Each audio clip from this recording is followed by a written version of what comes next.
وہ انسانوں کے ساتھ ساتھ جنات اور تمام جانداروں پر حکومت کرتے تھے اور اللہ کے حکم سے ان کا تخت ہوا میں اڑتا تھا۔ اس دور میں بھی تابوت سکینہ کی حفاظت کا مسئلہ پیش تھا، لہذا اس مسئلے کا مستقل حل نکالنے کے لیے حضرت سلیمان علیہ السلام نے یروشلم شہر میں ایک ٹیمپل تعمیر کیا، جسے ٹیمپل ماؤنٹ یا ہیکل سلیمانی بھی کہا جاتا ہے۔ اس ٹیمپل میں اس مبارک تابوت کو محفوظ کیا گیا تھا اور یہ وہی جگہ تھی جسے آج یروشلم کہا جاتا ہے۔ یہ ٹیمپل حضرت سلیمان علیہ السلام کے دور میں یعنی حضرت عیسیٰ علیہ السلام سے 1047 سال پہلے تعمیر کیا گیا تھا۔ 586 قبل مسیح میں بابولینز نے اس ٹیمپل کو بری طرح سے تباہ کر دیا تھا اور یہاں سے تابوت سکینہ بھی غائب کر دیا تھا۔ بعد میں پرشینز نے اس ٹیمپل کو دوبارہ بنوایا تھا، لیکن اس کی بنیادیں چونکہ بری طرح سے تباہ ہو چکی تھیں تو یہ نہیں کہا جا سکتا تھا کہ یہ بالکل انہی بنیادوں پر تعمیر کیا گیا تھا، اس لیے اسے سیکنڈ ٹیمپل کا نام دیا گیا۔ اس کے بعد رومن امپائرز نے دوبارہ اس سیکنڈ ٹیمپل کو بھی ختم کر دیا تھا اور اس کی صرف ایک دیوار بچ گئی تھی، جسے آج ویسٹرن وال یا دیوار گریا کے نام سے یاد کیا جاتا ہے۔ یاد رہے کہ یہ وہ ویسٹرن بینک نہیں ہے جس پر آج جھگڑا چل رہا ہے، اس کا میں آگے چل کے ذکر کروں گا، بلکہ یہ ایک اور دیوار ہے۔ یہودی اس دیوار کے پاس کھڑے ہو کر عبادت یا گریہ وزاری کرتے ہیں اور اس تابوت اور ٹیمپل کی حفاظت نہ کر سکنے پر شرمندگی کا اظہار کرتے ہیں۔ رومن امپائرز نے یہودیوں کو بری طرح سے نقصان پہنچایا تھا اور ان کو وہاں سے نکال دیا تھا۔ اس وقت صرف چند یہودی گھرانے وہاں باقی بچے۔ پھر اس قوم میں حضرت عیسیٰ علیہ السلام پیدا ہوئے۔ حضرت عیسیٰ علیہ السلام چونکہ اللہ تبارک و تعالیٰ کے پیغمبر تھے اور یہودیوں نے زبور کو تو ویسے بھی اللہ کی کتاب مانا ہی نہیں تھا اور تورات میں بھی بہت زیادہ تبدیلیاں کر دی تھیں، جس کی وجہ سے عیسیٰ علیہ السلام بہت سارے معجزات اور اس کے ساتھ ساتھ ایک اور کتاب انجیل کے ساتھ بھیجے گئے تھے۔ یہودیوں نے جب یہ دیکھا کہ ان کی تعلیمات ہماری تعلیمات سے ٹکراتی ہیں تو انہوں نے حضرت عیسیٰ علیہ السلام کو بھی سولی پر لٹکانے کا فیصلہ کر لیا۔ اپنی طرح سے یہودیوں نے حضرت عیسیٰ علیہ السلام کو سولی پر لٹکا دیا تھا اور آج عیسائیوں اور یہودیوں کا یہی ماننا ہے کہ عیسیٰ علیہ السلام کو پھانسی دے دی گئی تھی، لیکن اسلام کے آخری پیغمبر حضرت محمد صلی اللہ علیہ وآلہ وسلم کے ذریعے اللہ تبارک و تعالیٰ نے یہ بتایا کہ عیسیٰ علیہ السلام کو پھانسی نہیں ہوئی تھی، بلکہ اللہ تبارک و تعالیٰ نے معجزاتی طور پر انہیں آسمانوں پر اٹھا لیا تھا اور وہ قیامت کے قریب دوبارہ اس زمین پر بھیجے جائیں گے اور اب یقیناً ان کے آنے کا وقت بہت قریب آ چکا ہے۔ بہرحال عیسیٰ علیہ السلام کے چند حواری جو بچے تھے انہوں نے عیسیٰ علیہ السلام کی تعلیمات کو پھیلانا شروع کیا اور جوں عیسائیت پھیلتی چلی گئی ویسے ویسے یہودیوں کے خلاف نفرت بھی بڑھتی چلی گئی، کیونکہ انہیں عیسیٰ علیہ السلام کا قاتل تصور کیا جاتا تھا۔ رومن امپائرز میں کنگ ویلرس نام کا ایک بادشاہ تھا۔ جب اس کی ڈیتھ ہوئی تو اس کے بعد اس کا بیٹا، جسے کونسٹنٹائن دی گریٹ کے نام سے جانا جاتا ہے، اسے بادشاہت ملتی ہے اور وہ عیسائی تعلیمات سے بہت زیادہ متاثر تھا۔ چنانچہ کونسٹنٹائن دی گریٹ نے یروشلم میں اس ٹیمپل کی جگہ سے 2 کلومیٹر کے فاصلے پر ایک شاندار چرچ تعمیر کروایا۔ یہ بالکل اسی جگہ پہ تھا جہاں حضرت عیسیٰ علیہ السلام کو لٹکایا گیا تھا۔ اب عیسیٰ علیہ السلام کے بعد آخری پیغمبر حضرت محمد صلی اللہ علیہ وآلہ وسلم عرب میں تشریف لے آئے۔ زیادہ تر پیغمبر اسی سرزمین یعنی فلسطین پر ہی آئے تھے، کیونکہ ان میں سے زیادہ تر حضرت اسحاق علیہ السلام کی اولاد میں سے تھے، جبکہ حضرت ابراہیم علیہ السلام کے دوسرے بیٹے حضرت اسماعیل علیہ السلام کی اولاد میں سے حضرت محمد صلی اللہ علیہ وآلہ وسلم پیدا ہوئے۔ اس لیے وہ مکہ مکرمہ میں پیدا ہوئے تھے، جہاں حضرت اسماعیل اور ان کے والد حضرت ابراہیم نے مل کر اللہ تعالیٰ کا گھر خانہ کعبہ تعمیر کروایا تھا۔ اب یہاں اس بات کو سمجھنا بہت ضروری ہے کہ اسلام میں اللہ تعالیٰ نے انبیاء کرام کو انبیاء کرام کا وارث بنایا ہے، یعنی ایک پیغمبر جب وفات پا جاتا تھا تو اس کی وراثت اس کی اولاد میں بھی تقسیم نہیں ہوتی تھی، بلکہ وہ آگے آنے والے نبی یا پھر بیت المال میں جمع ہو جاتی تھی۔ بالکل اسی طرح یروشلم میں موجود یہ ٹیمپل اب عیسائیوں یا یہودیوں کی ملکیت نہیں رہا تھا، بلکہ مسلمانوں کی ملکیت بن چکا تھا۔ اس جگہ کا ذکر قرآن مجید میں بھی ملتا ہے اور اللہ تبارک و تعالیٰ نے اپنے پیارے نبی حضرت محمد صلی اللہ علیہ وآلہ وسلم کو اس جگہ کی سیر بھی کروائی تھی اور تمام انبیاء کرام علیہ السلام نے اکٹھے ہو کر ان کے پیچھے نماز بھی ادا کی تھی۔ اس واقعے کو واقعہ معراج کہا جاتا ہے۔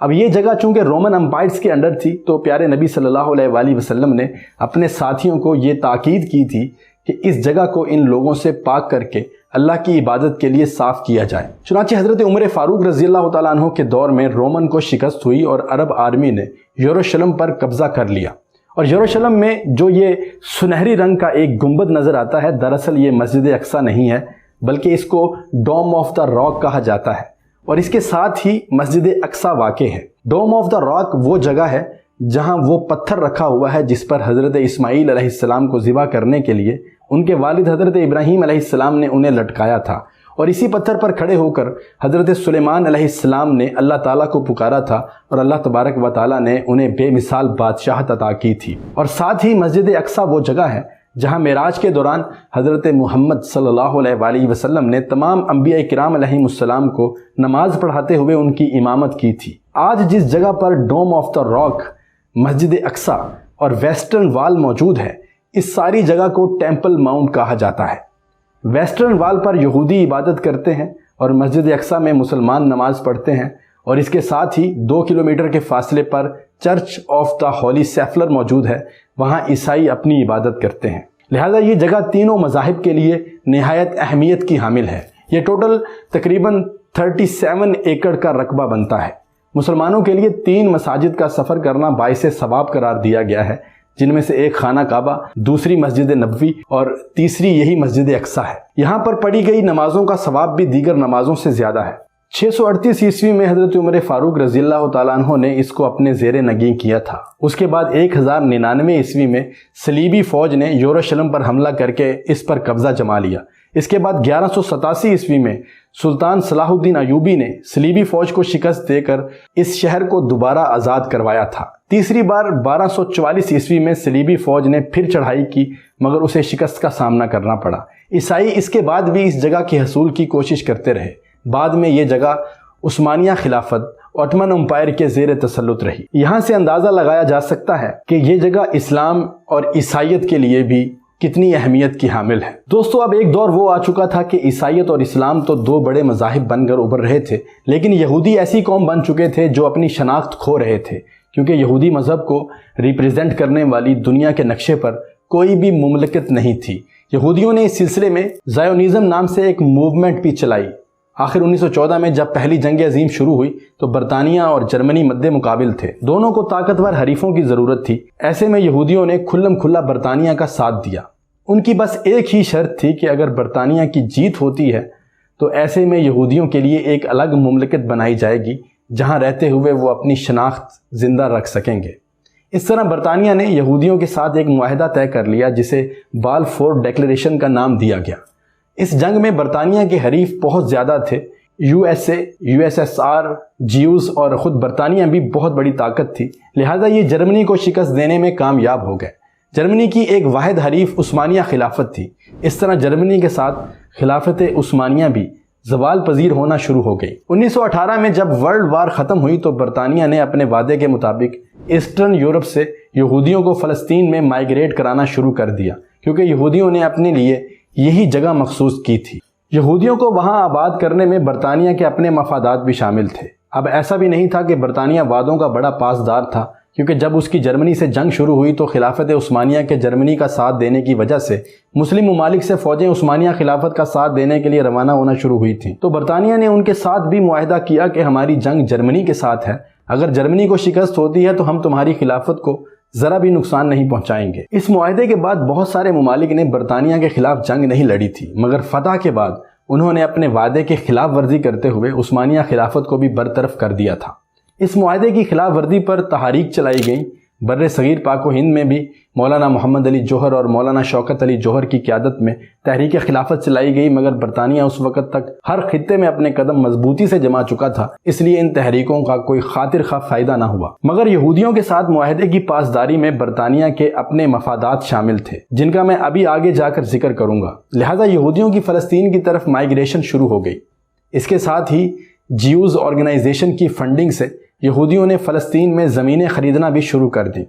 اس سے پہلے یہاں صرف 25,000 یہودی آباد تھے اور 5 لاکھ کے قریب مسلمان، لیکن 1918 عیسوی تک یہودیوں کی تعداد 85,000 تک پہنچ چکی تھی۔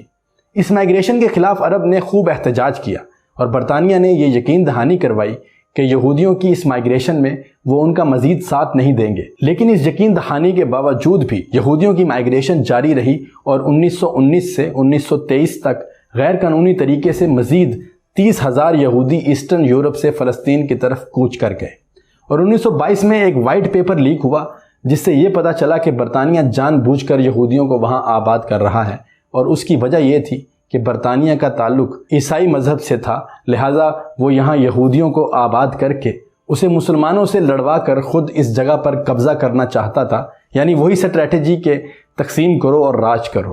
1924 سے 1926 تک پولینڈ سے بھی 50,000 یہودی مائیگریشن کے بعد فلسطین پہنچ چکے تھے، اور 1933 سے 1936 کے دوران تک یہ تعداد 1,17,000 تک پہنچ چکی تھی۔ 1939 میں ورلڈ وار 2 شروع ہوئی۔ اس جنگ کے بعد جب برطانیہ کو اپنی حکومت اس علاقے میں کمزور پڑتی دکھائی دی، اور فلسطین چونکہ ان کے علاقے سے باہر تھا، تو برطانیہ نے اپنے مقاصد پورے کرنے کے لیے بالفور ڈیکلیریشن کو UN کے سپرد کر دیا۔ یونائٹڈ نیشن نے فروری 1947 میں 11 ممالک کی ایک کمیٹی بنائی۔ اس وقت یہودیوں کی آبادی اس علاقے میں 1/3 ہو چکی تھی اور مسلم 2/3 تھے، لیکن یہودیوں کا قبضہ صرف 6% علاقے پر تھا، باقی 94% رقبہ عرب مسلمانوں کے پاس تھا۔ یونائٹڈ نیشن کی ان 11 ممالک کی کمیٹی کا فیصلہ یہ تھا کہ اس علاقے میں یہودیوں کا ایک الگ ملک بنایا جائے اور مسلمانوں کا الگ، لیکن صرف یروشلم شہر کو یونائٹڈ نیشن اپنے انڈر رکھے گا، یعنی یروشلم کو دارالخلافہ بنا دیا جائے گا، اور مسجد اقصیٰ تک مسلمانوں کو اور دیوار گریہ تک یہودیوں کو اور چرچ ہولی سیفلر تک عیسائیوں کو رسائی دی جائے گی، کیونکہ تینوں مذاہب کے مقدس مقامات اسی شہر میں واقع تھے۔ یہ تقریباً 37 ایکڑ پر مشتمل علاقہ ہے۔ اس فیصلے پر الیکشن کروائے گئے۔ عرب ممالک نے بھرپور مخالفت کی، لیکن اقوام متحدہ میں یورپین کنٹریز کی تعداد زیادہ تھی، لہذا اسی فیصلے کو برقرار رکھتے ہوئے 1946 میں ایک نقشہ بنایا گیا اور 1947 میں اس میپ کو ریلیز کر دیا گیا۔ اس میپ کے ریلیز ہونے کے بعد جو سب سے حیران کن بات تھی وہ یہ تھی کہ یہودیوں کو وہ جگہ بھی دے دی گئی تھی جہاں یہودیوں کی آبادی بالکل بھی نہیں تھی، اور فلسطین کے 3 بارڈر مکمل طور پر یہودیوں کے پاس تھے۔ اس فیصلے پر عرب ممالک کا شاندار رد عمل سامنے آیا اور ایک جنگ چھڑ گئی۔ اس جنگ میں یہودیوں کا سب سے بڑا ہتھیار کام آیا، یعنی مسلمانوں کی صفوں میں موجود غدار، اور اس سبب سے عرب ممالک کو شکست ہوئی اور یہودیوں نے فلسطین کے مزید علاقوں پر بھی قبضہ کر لیا۔ اس کے بعد یہودیوں نے ایک قانون بنایا جسے لا آف ریٹرن کا نام دیا گیا۔ اس قانون کے مطابق دنیا بھر میں کہیں بھی جو بھی یہودی آباد تھا وہ اسرائیل کی سٹیزن شپ لے سکتا تھا، یعنی وہ چاہے جہاں بھی رہے لیکن اسرائیل کا شہری کہلائے گا۔ اس طرح اسرائیل کی آبادی میں خاطر خواہ اضافہ ہونا شروع ہو گیا۔ اسرائیل اور فلسطین کے درمیان آئے روز جھڑپیں جاری رہیں، اور اسرائیل بڑی بڑی طاقتوں کی سرپرستی سے مزید علاقے پر قابض ہوتا گیا۔ آخر اس مسئلے کا مستقل حل تلاش کرنے کے لیے 1964 میں عرب ممالک کی ایک میٹنگ ہوئی، جس کے نتیجے میں فلسطین لائبریشن آرگنائزیشن کے نام سے ایک تنظیم تشکیل دی گئی جو کہ PLO کے نام سے مشہور ہے۔ PLO کی سرپرستی میں عرب ممالک نے اسرائیل کے ساتھ پیس آفر کی، جسے اوکلو اکارڈ کا نام دیا جاتا ہے۔ اس امن معاہدے کے تحت ایک ایگریمنٹ سائن کیا گیا جس میں کہا گیا کہ اسرائیل فلسطین کے مقبوضہ علاقوں میں سے ویسٹ بینک اور دیگر علاقوں کو واپس کر دے گا۔ 13 دسمبر 1993 کو وائٹ ہاؤس میں اس امن معاہدے پر دستخط بھی ہوئے، لیکن اس کے بعد بھی اسرائیل نے کچھ بھی فالو نہیں کیا۔ اس کے بعد اسرائیل کے معاہدوں کی پاسداری نہ کرنے کی وجہ سے فلسطینی عوام کا ان پر سے اعتماد اٹھ چکا ہے، اور اس نتیجے میں عوام کی طرف سے ایک جماعت تیار کی گئی جسے حماس کا نام دیا گیا ہے، اور یہی وہ جماعت ہے جس نے حال ہی میں اسرائیل پر حملہ کیا ہے، اور ان کا کہنا ہے کہ یہ جوابی کارروائی ہے اس حملے کی جو اسرائیل نے چند ماہ پہلے مسجد اقصیٰ میں کیا تھا اور نہتے مسلمانوں کو ظلم و ستم کا نشانہ بنایا تھا۔ لیکن یہاں سب سے بڑی حقیقت یہ بھی ہے کہ جب بھی اسرائیل اور فلسطین کی جھڑپ ہوتی ہے تو اس کا اختتام اسرائیل کی فتح اور فلسطینیوں پر ظلم و ستم کی انتہا پر ہی ہوتا ہے، کیونکہ مسلمانوں کی صفوں میں کوئی نہ کوئی ایسا ضرور شامل ہے جو بظاہر اسرائیل کا بہت بڑا دشمن ہے، لیکن اندرونی طور پر وہ ان کا بہت بڑا مددگار ہے۔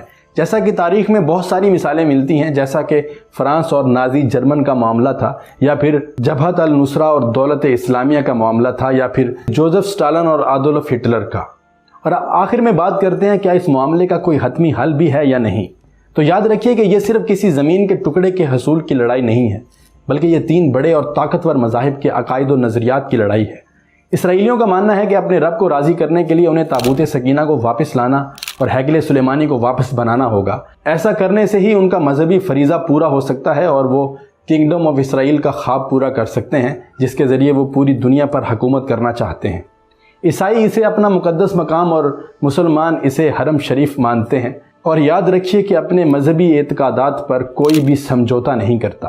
اس کا صرف ایک ہی حل ہے، اور وہ یہ کہ یہودی حضرت عیسیٰ علیہ السلام اور حضرت محمد صلی اللہ علیہ وآلہ وسلم کو، اور عیسائی حضرت محمد صلی اللہ علیہ وآلہ وسلم کو اللہ کا پیغمبر تسلیم کر لیں اور سب مل کر اپنی ایک عبادت گاہ کو آباد کریں۔ کیا عیسیٰ علیہ السلام کی آمد سے پہلے ایسا ممکن ہو سکتا ہے؟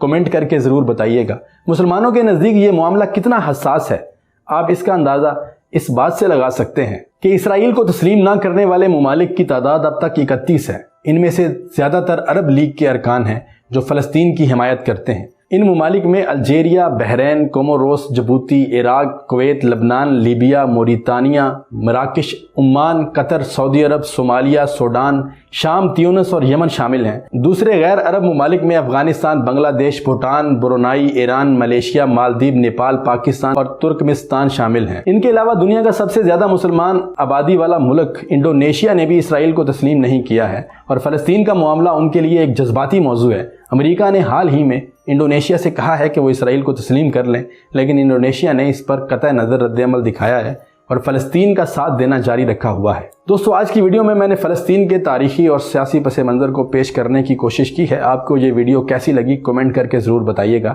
اپنا بہت سارا خیال رکھیے گا، دعاؤں میں یاد رکھیے گا۔ جلدی ملاقات ہوگی ایک اور نئی ویڈیو کے ساتھ۔ اجازت دیجیے، اللہ حافظ۔